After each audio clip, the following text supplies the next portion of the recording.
Всем привет! Сегодня мы выбрались на природу наконец-то. Первый раз за долгое время, да, зима была домашним чаем, а сейчас у нас первый раз чай на природе, на костре, с родниковой водой. Мы внимаем советам Лу Юя и проводим тест воды сегодня из ближайшего колодца. Как видите, погодка довольно-таки приятная, появляются облачка, потихоньку просыпается живность, птички. В общем, начинается лето. Пчелки. Скорее весна. Да. Скоро лето. Мы будем сегодня греть воду на огне, в чайнике. Зажигать костер мы будем при помощи одной такой интересной вещи. Называется она вечная спичка. Вот так вот она выглядит. Это сосуд, в который, я так понимаю, в котором есть какая-то типа вата минеральная. Здесь есть огниво. И, в общем, здесь есть фитиль, который пропитан бензином от зажигалки. Так он зажигается. Залежала немножко. Вот так загорелась наша спичка. Она горит довольно хорошо. Потушить ее можно, но не нужно. У нас в качестве трута есть опилки, оставшиеся от деревянных изделий, стружка, ну и, собственно, веточки всевозможные, разного размера, разной толщины. Дрова немножко сырые, но сейчас все потихонечку пойдет.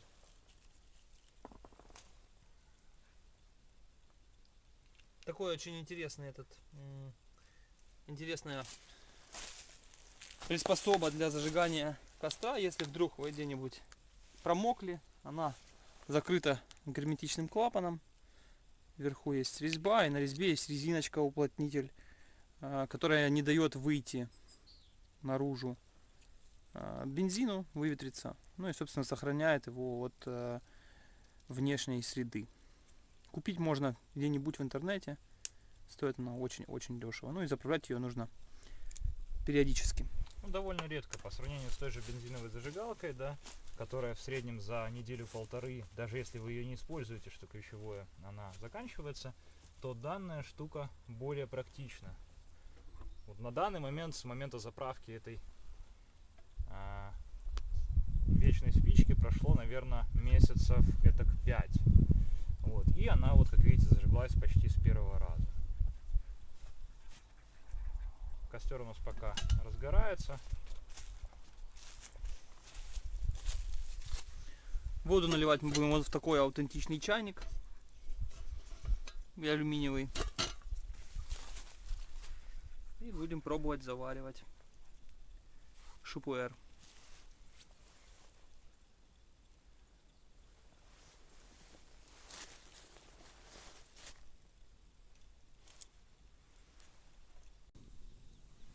Водичка уже почти подошла, почти закипела до нужной нам температуры. Брали мы воду в колодце нашем тут местном. Попробуем, какой вкус будет у чая с этой водой. Сейчас водичка закипит дальше, и мы продолжим запись.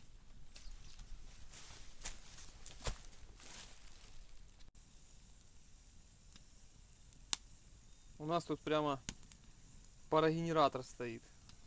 Вот такой вот интересный. Водичка закипела уже, поэтому мы снимем чайник с огня и будем заваривать чай такой водой. Не в термосе, имеется в виду. Сегодня мы пьем все-таки не пуэр. Мы решили только что попить Дахун Пао. У нас, кстати, он был с собой. Я думаю, что будет очень круто, потому что сам чай, он отлично сочетается с посиделками на природе. Во всяком случае, как мне кажется. Попробуем воду с родника.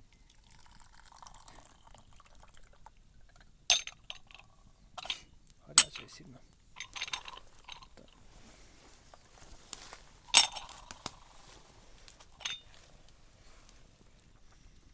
Дахунпао у нас сегодня рассыпной. Мы насыпаем его довольно много. 1/3 гайвани точно. Китайцы говорят, что нужно постучать по донышку чайника, чтобы сбить пыль с чая, потому что он собирается руками и не всегда хранится в каких-то нормальных условиях. Пыль попадает. Подожди. Да, запах на самом деле дахунпао, он сочетается очень классно с запахом дыма от костра. И они фактически равно такие вот, ну, похожие, да, скажем. Не сильно друг от друга разительно прям отличаются.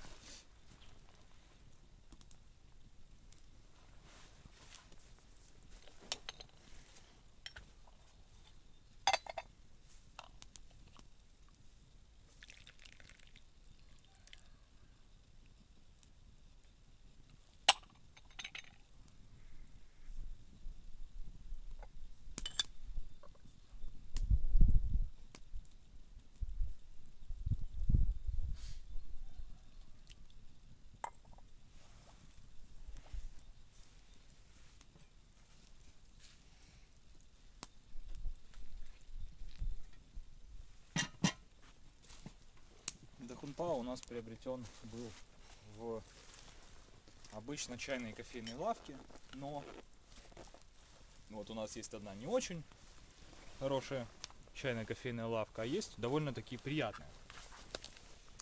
И вот там дахунпао, ну, получше. По крайней мере, он более ароматный, скажем так.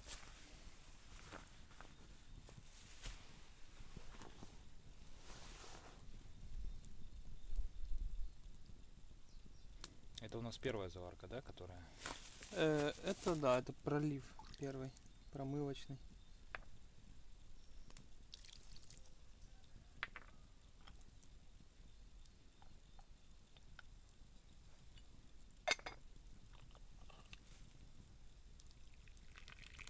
Все время держал гайвань только за саму чашку, не за блюдце. Вот сегодня обжегся первый раз в жизни.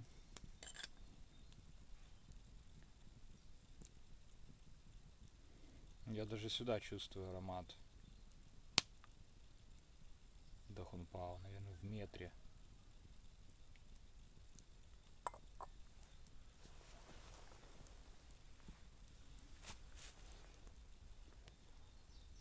Такой очень, Копчено-фруктовый, сухофруктовый, можно сказать. да. Или даже не вот не те сухофрукты, которые вот мы все знаем то по компотам, да, или почему-то, а вот просто представьте себе фрукты, которые подвялены на солнце, да, естественно, и не лежали нигде. Вот примерно такой запах у чая.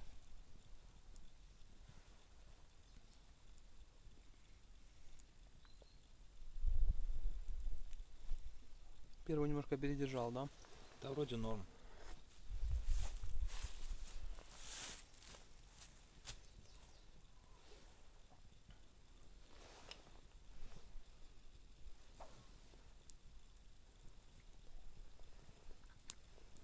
Костер у нас догорает, надо подкинуть немного дров.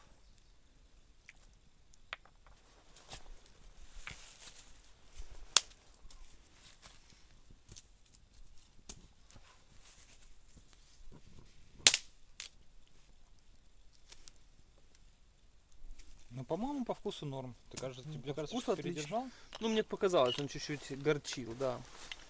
Мне показалось, что я немножко передержал. Ну, во всяком случае, как мне показалось.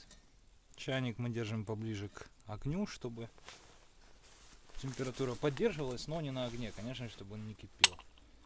Но даже вот здесь это уже довольно-таки тепло. Это позволяет поддерживать хорошую температуру для чая.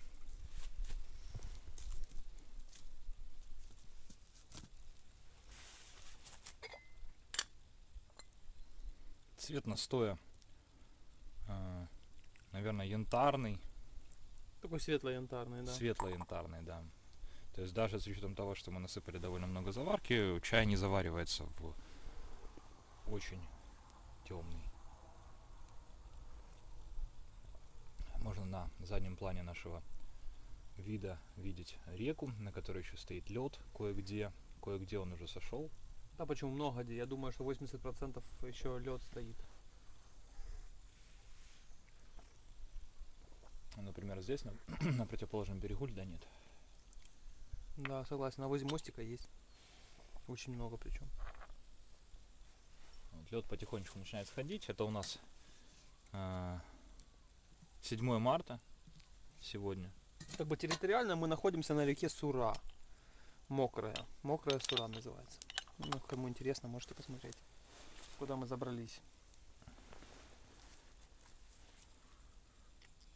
Весна в этом году, наверное, впервые за много лет пришла совершенно по расписанию. Фактически 1 марта у нас уже было плюс 10. Да, есть. Даже 28 февраля было плюс 10. Вот. И температура продолжает держаться хорошей. Солнышко, дождей, к счастью, пока нет. Ну, было что-то такое похожее. Моросило пару дней. Сегодня утром туман был. Вчера был туман. Ну, то есть, будем говорить так, несколько дней подряд были туманы по утрам, но к полудню оно все рассеивалось. Так же, вот, как сейчас. Мы ехали, было светло, ясно. Утром тоже было светло, а вот ранним утром был туман.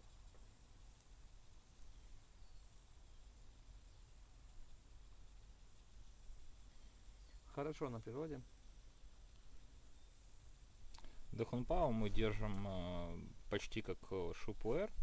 Хотя, возможно, некоторые наши зрители скажут, что это не совсем правильно. Но я опытным путем вот для себя подобрал именно такой вариант, потому что он получается более такой терпкий, но в то же время не прям совсем такой терпкий, да, то есть он приятный получается, похож вот именно на крепко заваренный чай. Потому что я вот, например, люблю больше крепко заваренные чаи, чем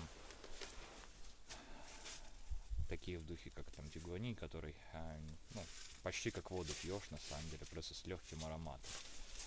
Вот. Ну, опять же, у каждого свои вкусы. Как бы нет каких-то таких вот правил, да, там ограничений жестких, да, по тому, как заваривать чай, как пить чай, сколько чая насыпать, там, и так далее и тому подобное. Вот, скажем, есть общая идея того, что чай нужно проливать, а как проливать, это уже каждый для себя может выяснить опытным путем. Еще нам написали Джудженский, нет, не помню название. Один из подписчиков сказал, что можно заварить чай особым способом, залить, засыпать в гайвань, полную гайвань заварки, а налить мало воды. Нам предложили попить тигуанин таким способом. В предыдущем ролике, ну, можете посмотреть. Да, было. Попробуем. Как-нибудь попробуем.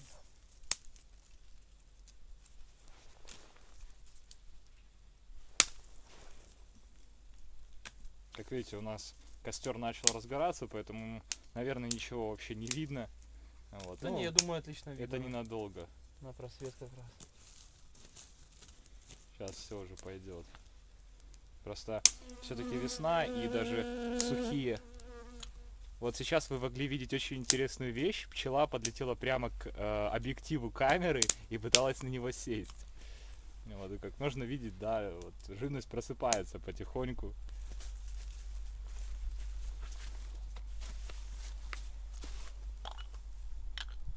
Сейчас у нас вообще была такая долгая выдержка, наверное, где-то минуту. То и больше, да. Посмотрим, что получится. Цвет настоя явно потемнее стал.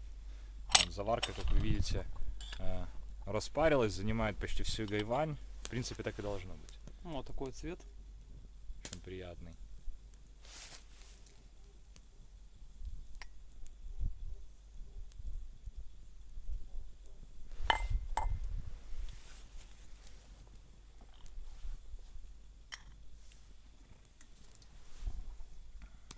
Ну, чай с родниковой водой имеет, скажем, другой вкус.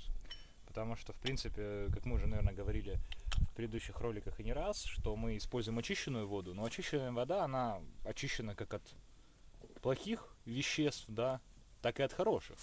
Поэтому вкус чая не всегда будет идеальным именно с очищенной водой.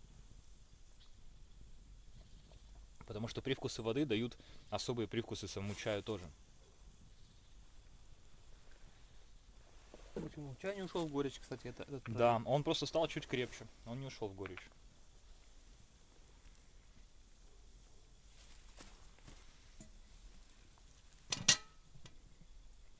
Чайник немного подостыл, мы его подкипятим. Подогреем воду.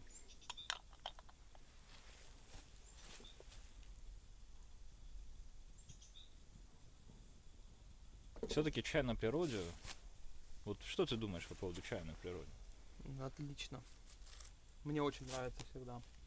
Особенно, когда есть время. Никуда ты не спешишь, ты садишься и пьешь чай, и все, и улетаешь. Думаешь о чем-то своем, планируешь. Или вообще ни о чем не думаешь? Но на самом деле мне нравится думать о чем-то, планировать в основном, потому что если у тебя как бы есть время на чай, то у тебя есть время на все остальное. Ну, как бы я так для себя выделил, да. Такой вот важный, как на мой взгляд, элемент. Пробовать, конечно. Общаться с собой. Вот можно услышать, как чайник снова закипает. Шум ветра в соснах. Или что-нибудь похожее. Конечно, в закрытом чайнике сложно сказать, не видя саму воду.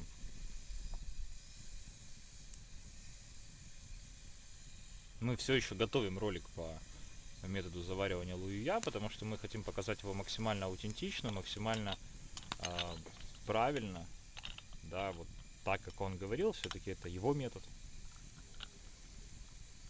Вот, поэтому пока еще вот мы его никак не подготовили до конца. Но обязательно он будет, потому что это важный момент. Еще, в принципе, наверное, мы попробуем сварить как-нибудь пуэр. То есть сварить его таким способом, который на ютубе в основном называют как прущий способ, да. Он похож, в принципе, на чефирь по идее заваривания. Только в чефире используется очень много чая, насколько я помню. Там, по-моему, пачка чая на пол-литра.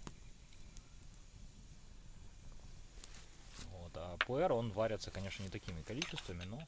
Даже сладкие нотки появились вот сейчас. Попробуй.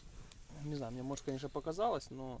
Ну, он стал чуть-чуть слабее, он начал выходить, и это придало ему новые какие-то вот такие моменты, которых раньше не было, я бы сказал.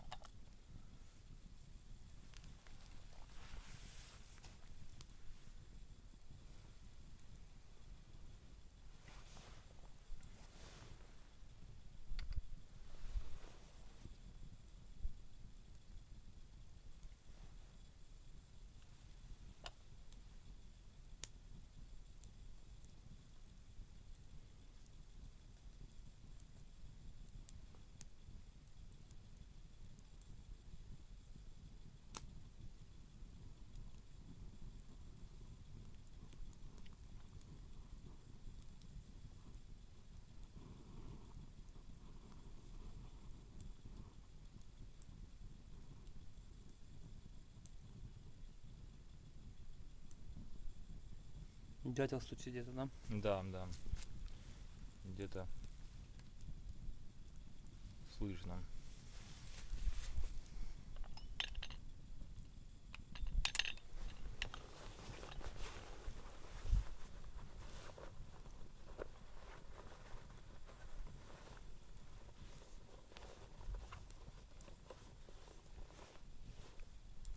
Традиционная тема, вопрос к подписчикам. Какой чай вы больше всего любите пить на природе? Либо какой напиток? Ну, конечно, алкогольные напитки исключаются. То есть любые ваши предпочтения вы можете оставить в ваших комментариях. Ну и мы о них с вами поговорим. Всем хорошего дня.